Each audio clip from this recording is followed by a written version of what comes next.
आजीवन वृंदावन वास का नियम ले लिया, मैं श्री धाम वृंदावन से अब नहीं जाऊंगा, तो बिना किसी प्रयास के उसे जुगल सरकार के सहचरी भाव पद की प्राप्ति होगी।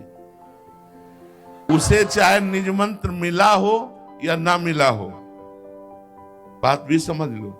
उसी समय इन्होंने प्रश्न किया था, महाराज जी इसमें लिखा है जुगल की सहचरी भाव की प्राप्ति, तो फिर अगर निज मंत्र नहीं मिला, दीक्षा नहीं लिए तो हम कहा तो भी एक होता है परंपरागत जाना, एक होता है गिफ्ट देना। गिफ्ट में प्रियालाल हमारी स्वामिनी के रूप में मिलेंगे और हम उनकी सहचरी की सेवा। एक बार मानसरोवर में पूज्य गुरुदेव भगवान ने कहा कि वृंदावन में यदि कोई पक्षी भी उड़ के आ जाता है तो सहचरी भाव को प्राप्त हो जाता है, तो उस पक्षी को किसने निज मंत्र दिया, उस पक्षी को किसने दीक्षा दी? ये धाम का प्रभाव है। तो अपने लोग बड़े भाग्यशाली हैं, ऐसा कह सकते हैं कि हम सब बड़े भाग्यशाली हैं। हमें प्रियाजू ने भटकने वाले संसार से हटाकर अपने धाम में रखा। अब जैसे भी बने इसलिए कह रहे कि तुम्हारे बनाए कुछ बनेगी भी नहीं। हम जैसे भी हैं इसलिए जैसे भी कह रहे हैं कि ऐसे होना चाहिए, वो हम हो नहीं सकते। होना भी चाहे तो नहीं हो सकते। जैसे नवीन बाढ़ का पानी पहाड़ से जब नीचे की तरफ उतरता है तो मकान, घर द्वार, गाड़ी घोड़ा सब बहा ले जाता है, ऐसे ही ये माया त्रिगुण का प्रभाव चल रहा है, ये सबको बहा रहा है, कोई नहीं बच रहा है। रमैया की दुल्हन लूटे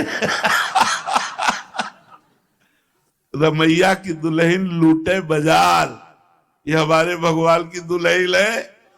माया कौन? मायापति भगवान है ना, खुले लूट रहे सबको और हम सब उसी में है। एकमात्र वृंदावन की शरण। तो वृंदावन की शरण कैसे? हमें तो आज तक जैसा अनुभव हुआ कि बिना किसी वृंदावन वासी की कृपा के वृंदावन वास हो ही नहीं सकता।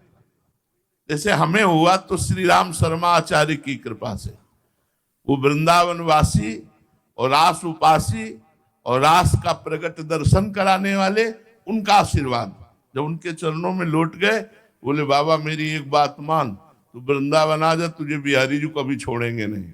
बस वो गुरु मंत्र हमारे जीवन में हमको वृंदावन लाया। और आपको कौन लाया? आप देख ही लो।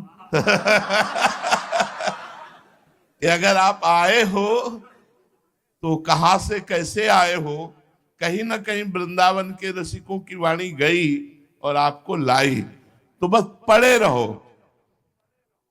रहो। श्री धाम वृंदावन का द्वार मत छोड़ना। महारानी जो कभी गलबहियां दे के निकलेंगी वो देखेंगे हमारे द्वार पे पड़ा।